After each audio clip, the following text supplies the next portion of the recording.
Okey, satu kajian telah dibuat oleh Merdeka Center, sebagaimana yang kita selalu tengok. Satu kajian telah dibuat baru-baru ini oleh Merdeka Center berkenaan dengan isu what do you call that? Isu berkenaan dengan kerajaan kita, berkenaan dengan kerajaan Madani ini. So, apakah yang kesimpulan yang boleh kita dapat daripada kerajaan Madani ini? Tertarik untuk kita nak kaji dan lihat apa kesimpulan yang boleh kita dapat daripada, sebelum saya share tentang Merdeka Center punya dapatan. Dan menarik tentang sebab kajian daripada Merdeka Center ini, dia not only kita kata bukan sekadar memberikan satu pandangan yang menarik tentang kerajaan, tetapi juga dia ada perkara yang disebut oleh Rafizi dahulu di mana Merdeka Center mungkin tak cover. Tapi tak apalah, kita akan tengok apa dapatan Merdeka Center. So dia ada dua macam mana saya nak kata, dua perspektif berbeza daripada dua surat khabar yang berbeza. So kajian 55% sokong Anwar, 50% pula kata negara ke arah yang salah. Ketika pentadbiran Madani memasuki pertengahan penggal mandatnya, satu tinjauan pendapat oleh Merdeka Center mendapati Perdana Menteri Anwar Ibrahim menerima kadar kelulusan sebanyak 55% daripada pengundi berdaftar. Tinjauan dijalankan antara 12 Mei hingga 23 Mei yang lalu menunjukkan majoriti rakyat Malaysia memberi penilaian positif terhadap kepimpinan Anwar di tengah-tengah tanda-tanda kestabilan politik dan pemulihan ekonomi negara. Antara faktor yang menyumbang kepada pandangan optimis ini termasuk persepsi bahawa negara kini berada di landasan yang lebih kukuh, ketidaktentuan politik semakin reda dan kerajaan pimpinan Anwar kini memiliki majoriti 2/3 di Parlimen. Beberapa langkah reformasi institusi seperti pengembalian Akta Perkhidmatan Parlimen 25 turut dilihat sebagai isyarat kepada tabik urus yang lebih berprinsip, kata badan itu. Menurut Merdeka Center, dari segi ekonomi, data kerajaan menunjukkan kadar inflasi menurun kepada 1.4% pada Mac 2025, terendah dalam 3 tahun, manakala pertumbuhan ekonomi mencecah 4.4% dalam suku pertama. Kenaikan gaji minimum kepada 1,007, bantuan keuangan sempena perayaan kepada penjawat awam serta subsidi bahan api yang masih diteruskan turut membantu meredakan keresahan awam terhadap kos sara hidup. Walaupun isu ekonomi kekal menjadi kebimbangan utama pengundi, pengunduran subsidi diesel pada 24 tidak mengakibatkan kejatuhan harga sekaligus memberi sedikit kelegaan kepada pengguna. Pada masa yang sama, tinjauan itu mendapati imej Anwar di peringkat antarabangsa turut diperkuat melalui peranan diplomatik seperti menjadi tuan rumah kepada Presiden China Xi Jinping dalam mengutai ASEAN pada 25. Beberapa perjanjian pelaburan dan juga kerjasama perdagangan serta penglibatan dalam inisiatif negara selatan juga memberi impak positif kepada negara. Namun begitu, isu berkaitan keperluan harian dan bukannya dasar luar atau pidato antarabangsa terus menjadi penentu faktor sokongan Anwar rakyat. Dalam kos harian yang semakin stabil dan pekerjaan yang lebih terjamin, lebih ramai pengundi memberikan Anwar dan kerajaan kepercayaan bersyarat. Dari sudut penilaian terhadap kerajaan persekutuan, tinjauan menunjukkan kadar sokongan meningkat kepada 50% pada Mei 25 berbanding 40% pada Jun 2024. Tahap ketidakpuasan pula menurun kepada 48% berbanding 58% pada tahun lalu. Namun, jurang antara penilaian positif dan negatif masih lagi ketat, didorong oleh kebimbangan berterusan terhadap tekanan kos sara hidup dan kemungkinan pemotongan subsidi dalam masa terdekat. Okey. Dalam masa yang sama, penarafan, kalau kita tengok kenyataan daripada Merdeka Center di dalam Free Malaysia Today, penarafan kelulusan kerajaan naik 10% ketimbang daripada sebelum ini. Kalau kita tengok penarafan kelulusan kerajaan meningkat 50%, berbanding manakala bagi Perdana Menteri naik 55% menurut Merdeka Center. Tuan-tuan boleh tengok sendiri Merdeka Center ni punya dekat page Merdeka Center. So ni adalah laporan Mei berdasarkan setakat Mei 2025, kajian dibuat di antara 12 hingga 23 Mei 2025. Dan kalau kita tengok dia punya profil dia, dekat sini 50% lelaki dan 50% wanita. Usia paling ramai 31 hingga 40 tahun, sebanyak 33%. Pendapatan paling tinggi 2,000 hingga 4,000. Kebanyakan mereka adalah kerja swasta. Penerima STR lebih kurang 39%, 61% bukan penerima STR. Education, kebanyakannya sekolah menengah, 38%. Yang lain 27% diploma, degree holder. Household lebih daripada 1 hingga 5 orang. 6 hingga 10 orang, 16%. Okey. Dan kalau kita tengok public sentiment direction of the country, bagaimana ada menuju ke langkah yang ataupun menuju ke direction yang betul. Kalau kita tengok pada bulan 3 2025, 36% kata betul, 55% kata tak betul. Tetapi pada bulan 5 kita nampak penurunan daripada 55% turun kepada 50%, menunjukkan bahawa rakyat mengatakan negara sudah menuju ke direction yang betul. Maksudnya yang mengatakan salah itu dah berkurangan, dan yang mengatakan betul meningkat daripada 36 kepada 43%. Dan yang mengatakan 53% ni semuanya adalah berkenaan dengan sebab masih lagi dia tak merasa, dia orang tak merasa lagi pergerakan yang lebih baik di dalam ekonomi. Dan 5 isu yang paling besar yang bagi pengundi adalah inflasi, kadar inflasi, dan masalah negara yang paling besar bagi mereka adalah masalah ekonomi. Okey. Okey, dan kalau kita tengok government rating, kepuasan mereka terhadap kerajaan telah meningkat daripada 47 kepada 50%. Yang tak berpuas hati menurun daripada 51 kepada 48%. Ni dekat ujung.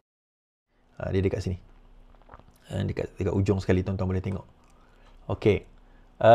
Kemudian kepada Prime Minister Anwar Ibrahim pula, kalau kita tengok dekat ujung ni, dekat bahagian ujung ni, sebelum ini yang tak puas hati kepada Anwar Ibrahim 44% pada bulan 3 tahun ini. Sekarang turun kepada 36%. Bermakna ada penurunan 9%. Yang puas hati kepada Anwar Ibrahim naik daripada 53% pada bulan 3 tahun ini kepada 55%. Yang tak puas hati menurun, yang puas hati meningkat. Dan kalau kita compare year to year, dia meningkat sebanyak 10%. Peningkatan kebanyak 10%. Okey. Now this is very good, betul? Betul. Ya, kita nampak this is a very good news. Satu benda yang baik sebagainya. Tapi, dia ada tapi dia, tuan-tuan. Kadang-kadang kita terfikir kan, soalannya adalah, this is perception. Okay? Ekonomi tak bagus, inflasi, itu persepsi. Ini kajian terhadap persepsi. So, bila kajian terhadap persepsi dilakukan, bermakna berkemungkinan persepsi itu berdasarkan kepada knowledge dia, bukan kepada fakta. Kalau kita tengok inflasi tadi 1.4%, kadar perkembangan ekonomi 44%, secara faktanya negara kita is actually doing well. Okay, secara faktanya. Tetapi secara persepsinya, seolah-olah mereka ada yang tak nampak bahawa negara is doing well. So, yalah, kita tak boleh nafikan. Kebanyakan majoriti data tadi itu adalah mereka yang bersekolah menengah. Tak ada diploma, tak ada degree. Majority of them. Dan pendapatan mereka di kalangan di antara 2 hingga 4 ribu ringgit. So, dia middle income people lah. So, dia terasa. Dan bila kita tanya persepsi mereka, kita pun tak tahu dia duduk mana. Tapi bila kita tanya, mungkin seluruh negara, mungkin seluruh Malaysia, kita tanya secara persepsi, mereka merasakan bahawa negara is not going to the wrong direction. I think why? Salah satunya, mereka tak faham daripada segi makroekonomi itu sendiri. Okay, gitu kita tak ada masalah. Isunya adalah bagaimana kita, orang yang membawa penerangan kepada rakyat ini, menerangkan. Sepatutnya ada penerangan kepada rakyat. Ada, bukan saya tak menafikan ada. RTM buat kerja, media-media semua buat kerja yang sepatutnya. Cuma dia bukan masalah media, tuan-tuan. Kadang-kadang media ni amplify dah. Soalannya, adakah benda yang diutarakan itu, yang dibawakan kepada rakyat itu, rakyat faham atau tidak? Kan? Rakyat faham atau tidak apa yang dibawakan oleh media kepada rakyat? Okay, saya bagi contoh, tuan-tuan. Inflasi kita antara yang terendah. Perkembangan ekonomi kita 4.4%. Tuan-tuan ingat tak penarikan subsidi atau penyelarasan subsidi diesel 2024? Ada ke kenaikan harga barang? Tak ada. Sebab apa? Inflasi kekal pada 1.4% menunjukkan kenaikan harga barang yang terlalu dan yang melampau itu tak ada. Kalau ada pun itu walaon yang kata. Berdasarkan kepada fakta, sebenarnya tak ada. Maksudnya kenaikan itu ada, tetapi bukanlah kenaikan yang out of norm. Itu kebiasaan. Inflasi ni biasa. Negara tak ada inflasi, masalah juga ekonomi, tuan-tuan. Negara tak ada zero inflation atau negative inflation, maksudnya negara itu tak berkembang ekonomi dia. So, kadar inflasi kita is below 2%. So, okay, it's doing well. It's doing okay. It's doing well lah sebenarnya. Bukan okay je. Tetapi bagaimana kita nak ceritakan negara kita doing well ni kepada rakyat? Itu satu persoalan. Dalam layman terms, dalam perkataan yang mudah supaya rakyat nampak. Supaya orang murba ni nampak, tuan-tuan. Orang biasa ni nampak. Orang biasa ni, especially yang tak ada education tinggi, dia mungkin tak faham terma-terma, terminologi, jargon-jargon di dalam ekonomi.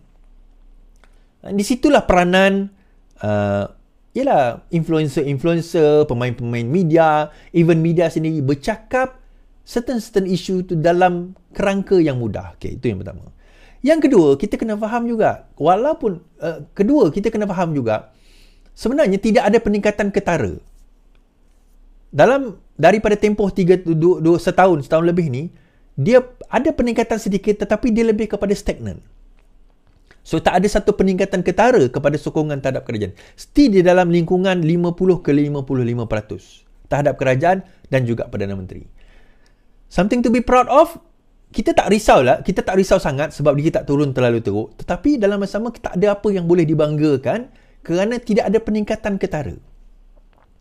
Saya percaya mungkinlah one year before election nanti mungkin ada sesuatu yang besar dilakukan oleh kerajaan, mungkin kita tengok. Tetapi yang ketiga, dan ini paling utama, terutama untuk pengundi. Apa saja data, terutama untuk Nurul Izzah dan juga Saifuddin, saya nak beritahu. Apa saja data tadi, it does not mean, tidaklah bermakna bahawa pengundi itu akan mengundi kita selepas ini. Faham? Walaupun kita kata Anwar Ibrahim 55% percaya pada beliau, penarafan makin baik, rakyat makin confident pada kerajaan madani, tetapi bukanlah bermakna semua itu akan translate kepada undi. Undi adalah dinamika yang lain.